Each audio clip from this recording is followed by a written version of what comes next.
Donc après ce dossier sur la cholestase et la pathologie lithiasique, voyons voir une complication un peu inhabituelle de la pathologie lithiasique qui va être une illustration, à mon sens, assez tombable à l'ECN, notamment par le biais d'une étude iconographique. Ce que je vous propose est donc dans ce dossier numéro 4.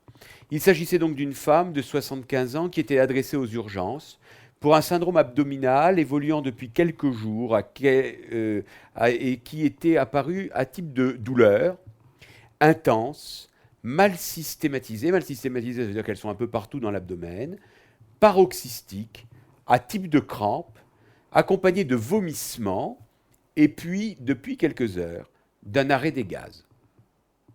Ici, donc, vous aviez en symptôme d'appel un symptôme douloureux.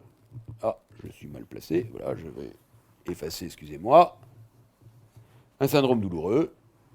Donc, sans systématisation, qui évoluait de façon paroxystique par à-coups, avec des crampes et avec des vomissements, puis un arrêt des matières et des gaz.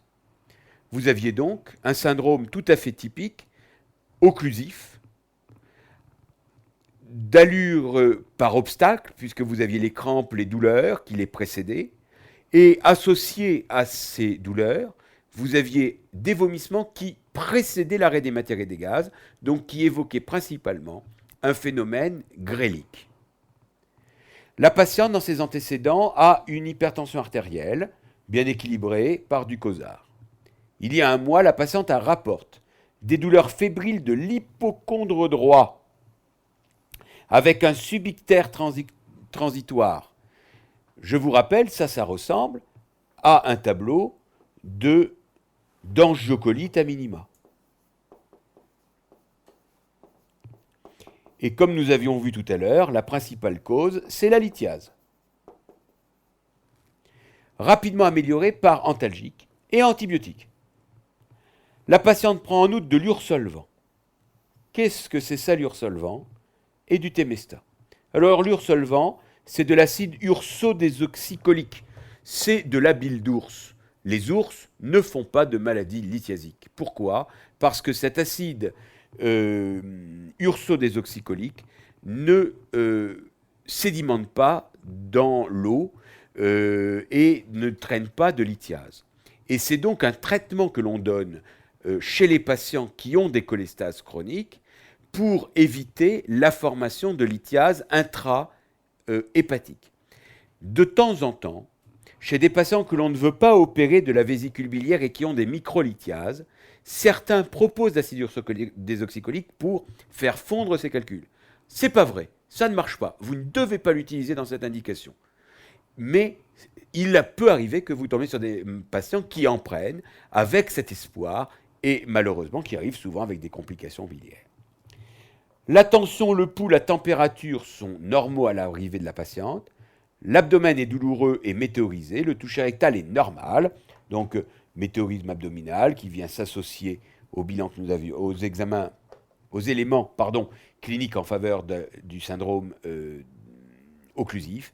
Et il existe une hyperleucocytose modérée. Comment définissez-vous la symptomatologie actuelle de la patiente?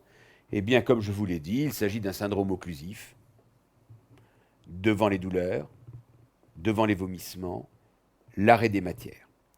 Subaigu. Pourquoi subaigu? Parce que ça évolue par des crises itératives. Quand vous avez un syndrome occlusif, vous devez évoquer deux éléments très importants dans le diagnostic. C'est d'abord la localisation, et ici c'est plutôt grélique, car les vomissements précèdent l'arrêt des gaz.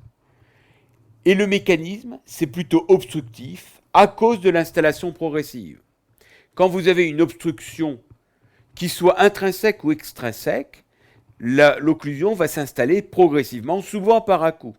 Lorsque vous avez un volvulus, une invagination, une prise, un blocage d'une anse dans une hernie externe ou dans une bride interne, eh bien, vous aurez une occlusion aiguë. Donc, l'apparition, le temps d'apparition est très important en faveur du mécanisme.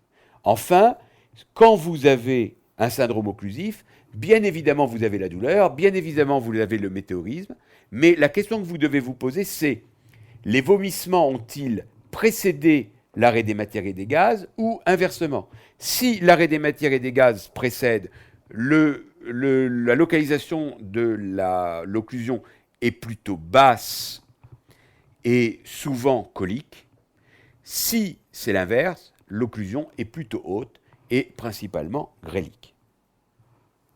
Quelles sont les étiologies discutables? Lesquelles vous paraissent les plus probables? Pourquoi?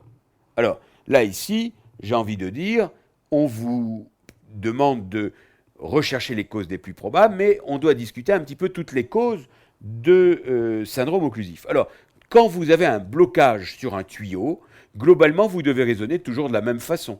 Est-ce que le blocage est à l'intérieur du tuyau, cause intrinsèque? Est-ce qu'elle est à l'extérieur, cause extrinsèque? Est-ce que c'est dû à une maladie pariétale? Alors, il faut avouer que dans les occlusions du grêle, les causes pariétales sont extrêmement fréquentes. C'est ce qu'on appelle les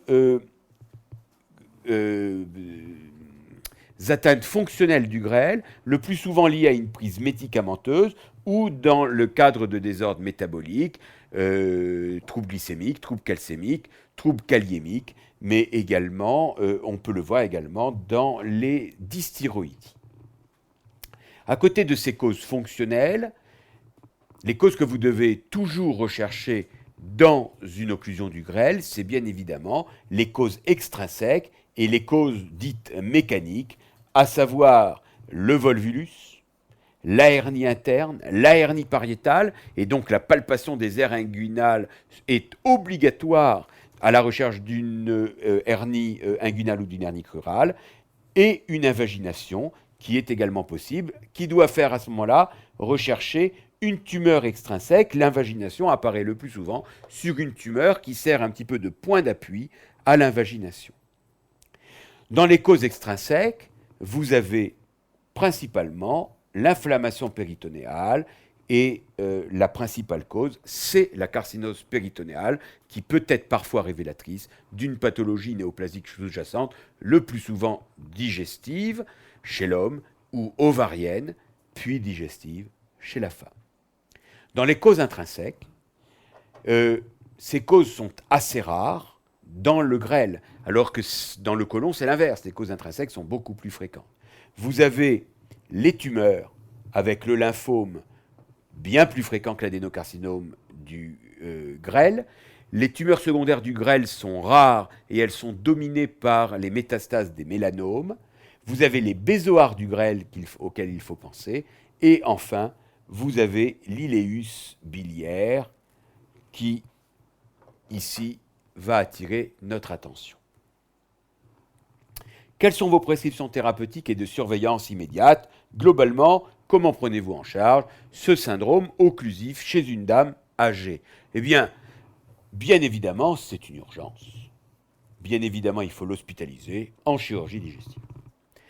Elle va pas bien, elle est probablement déshydratée, repos au lit strict pour éviter qu'elle tombe, c'est médico-légal. Toute urgence digestive est mise à jeun strict, encore plus quand on vomit. Et quand on vomit et qu'on a un syndrome occlusif, le meilleur des traitements, c'est la pose d'une sonde nasogastrique. En aspiration douce, vérification de son bon positionnement, de son bon fonctionnement, et plus, et ça doit apparaître, à chaque fois que vous mettez une sonde nasogastrique, c'est en l'absence de troubles de la conscience. Pourquoi? Parce que si vous avez un patient qui a des troubles de la conscience, à qui vous mettez une sonde nasogastrique, que va-t-il se passer? Il va y avoir un reflux du contenu gastrique vers la gorge, et comme ce patient a des troubles de la conscience, il n'aura pas le réflexe de déglutition, ce qui va entraîner le passage du liquide gastrique dans les poumons. C'est la noyade. C'est le syndrome de Mendelssohn aigu qui entraîne le décès du patient et éventuellement le fait qu'on emmène le médecin en prison.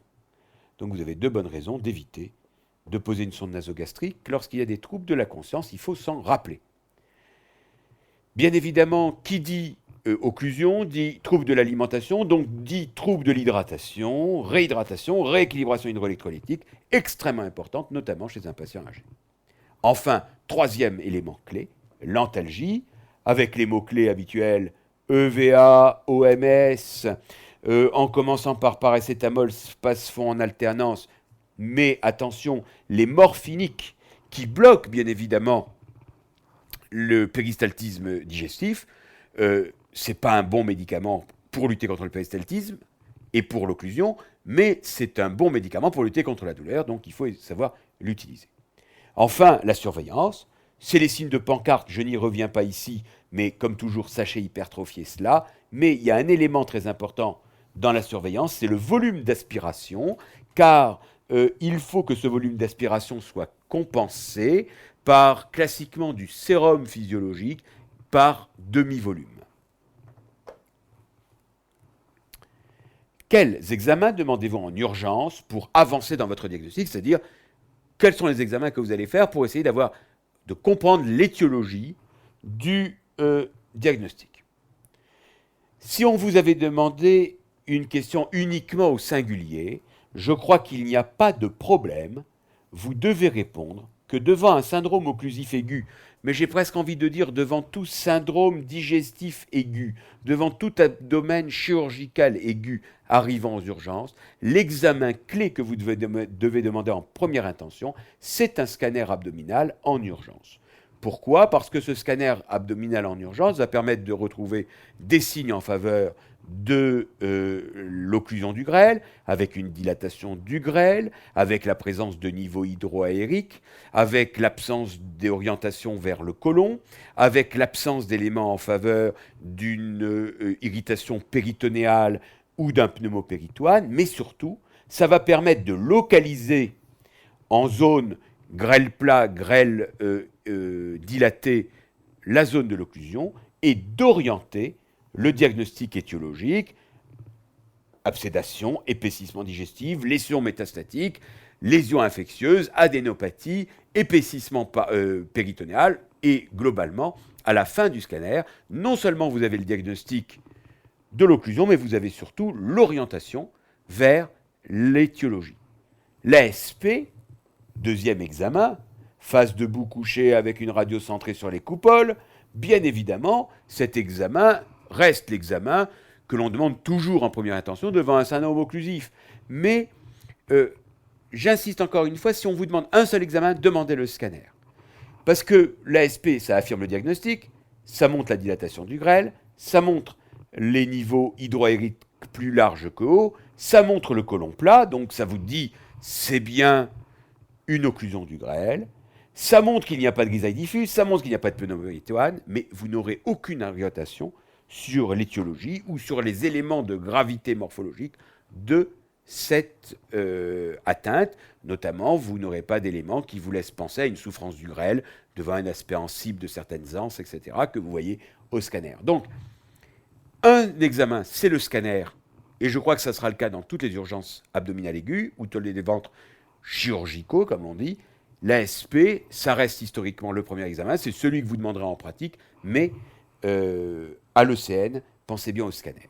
Alors, je vous offre 2 clichés radiologiques. Voilà le premier cliché radiologique. Vous avez compris, c'est un ASP de face, probablement debout, et c'est un cliché qui n'est pas tout à fait cliché coupole, mais juste en dessous.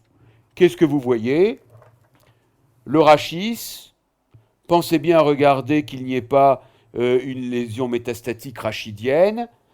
Les côtes sont normales, et vous voyez ici une anse intestinale, une deuxième là, et 2-3 anses ici avec des niveaux qui laissent penser qu'il y a une souffrance probablement aiguë du grêle. Vous pouvez voir également le rein ici et l'ombre hépatique que vous devinez ici. Et enfin, il y a un élément essentiel à voir, c'est les images aériques intrahépatiques dessinant parfaitement l'arbre biliaire et qui correspondent à une aérobilie. Ce qui fait que nous allons passer là. La question 5, c'était décrivez le cliché A. Ce cliché, c'est un ASP face debout. centré sur les coupoles ou juste en dessous, montrant des niveaux gréliques de l'hypochondre droit et une aérobilie. Voilà ce que j'attendais ici. Je reviens au cliché numéro B. Le cliché numéro B, c'est bien évidemment un scanner, coupe scanographique, globalement passant par le île du rein gauche. Vous retrouvez la vertèbre, le rein gauche, le rein droit. Vous avez ici le foie. Vous avez ici du côlon totalement vide. Je pense qu'ici, c'est une anse grêle assez plate. Ici, c'est une autre anse grêle assez plate et qui se dilate un petit peu ici avec juste au-dessus une anse grêle dilatée.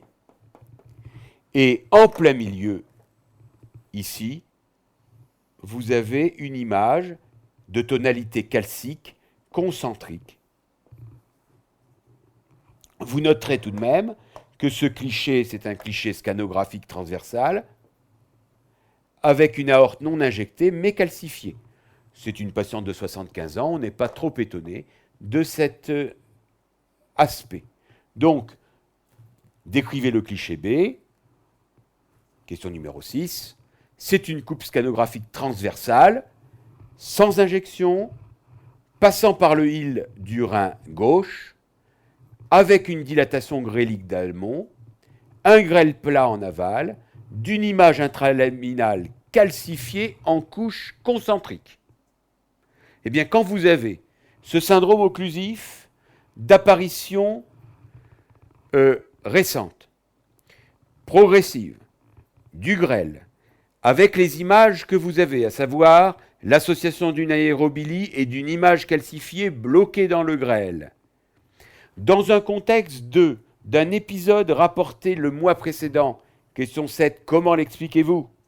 On répond, c'était à l'évidence un tableau de cholécystite aiguë, très certainement lithiasique parce qu'elle prenait de l'ursolvant, donc c'était une dame qui était connue pour être porteuse d'une lithiase, très certainement. Et avec syndrome de Mirizzi, parce que si vous n'avez pas le syndrome de Mirizzi, vous ne pouvez pas expliquer la composante ictérique de cette cholécystite aiguë. D'accord? Vous vous rappelez que quand vous avez la vésicule biliaire, avec un calcul qui se bloque au niveau de la vésicule,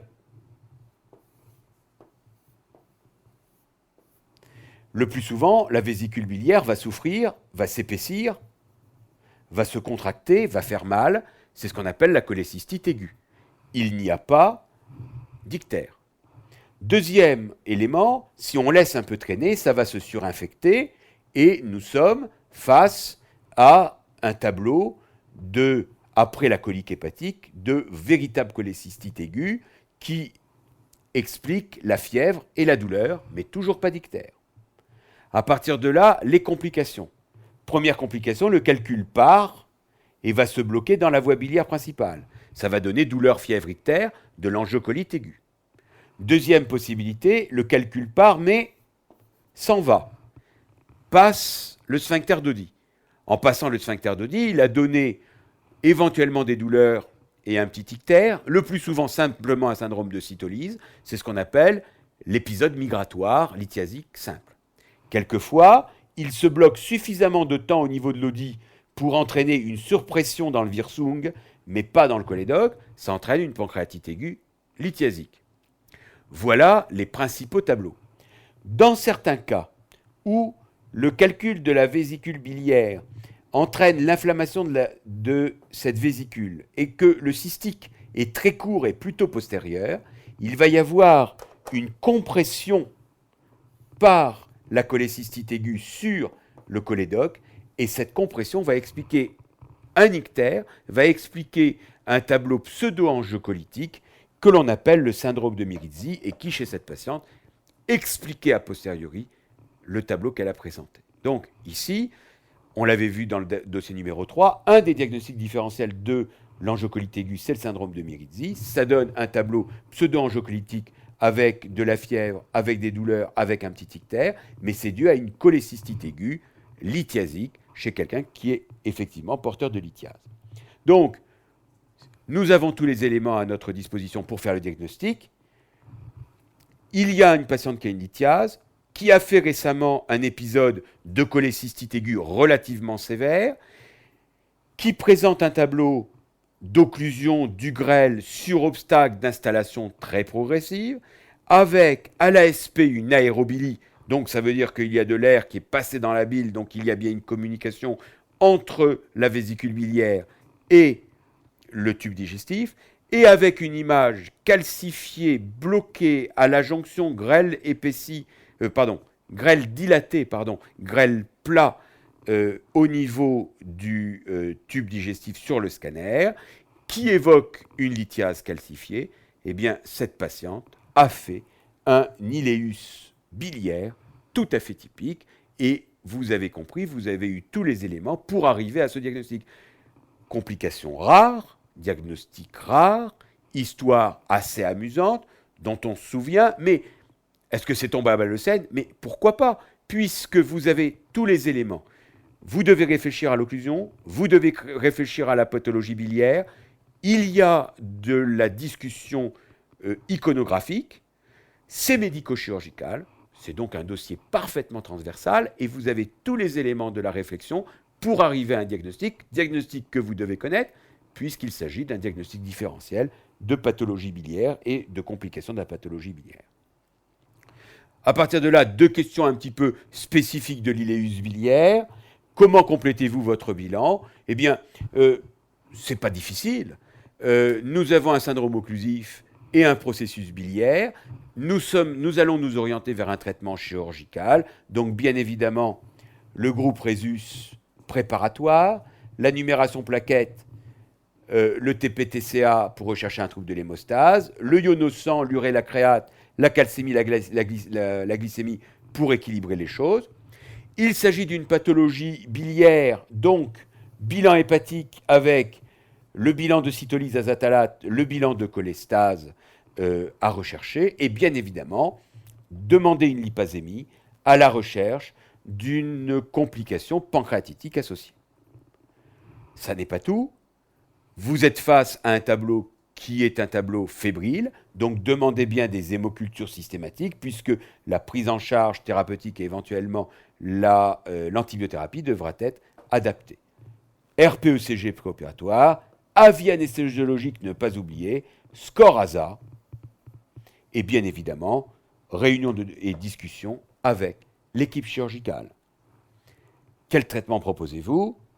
Eh bien évidemment, le premier temps, c'est l'équilibration, la prise en charge réanimatoire, mais que nous avons vu dans une question précédente. Alors là, toujours la même question à l'ECN, est-ce qu'on le répète tout ou non? Si vous avez le temps, alors pensez à marquer que c'est une patiente équilibrée et réanimée, mais si vous avez le temps, vous répétez. Traitement chirurgical, ça sera une mini-laparotomie plus qu'une célioscopie. Repérage du grêle plat et du grêle dilaté, aspiration rétrograde pour vider le grêle. Et que va faire le chirurgien? Il va faire une entérotomie en amont du calcul et l'évacuation du calcul manuel. Il vérifie la vivacité de l'anse, parce que s'il y a des signes de nécrose, il faut faire une petite ablation de la zone en ronde serviette. Fermeture et drainage. Et le point essentiel, c'est qu'on ne proposera pas de cholécystectomie d'emblée à cette patiente qui ne doit pas être faite dans le même temps opératoire, car ça augmente la morbidité et la mortalité, et que la cholécystectomie devra être réalisée dans un deuxième temps chez une patiente n'ayant pas d'ailleurs de contre-indication chirurgicale. Alors, me direz-vous, qu'est-ce qu'on fait de la fistule? On n'y touche pas. La fistule en elle-même, c'est pas bien méchant. Je vous rappelle que ça sera une fistule avec le plus souvent le duodénum ou avec éventuellement une angéjunale proximale, donc faiblement, avec des faibles caractéristiques infectieuses, et que, en tout état de cause, elle peut se fermer d'elle-même ou rester seule, ou rester ainsi. Ça évite d'ailleurs la formation de nouvelles lithiases, et quelquefois on laisse les choses ainsi. Voilà pour ce question. Les items abordés, donc syndrome occlusive, lithiase, ictère, indication et stratégie d'utilisation des principaux examens d'imagerie.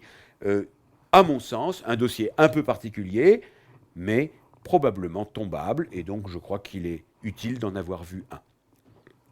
Je vous propose de passer au dernier dossier de cette conférence.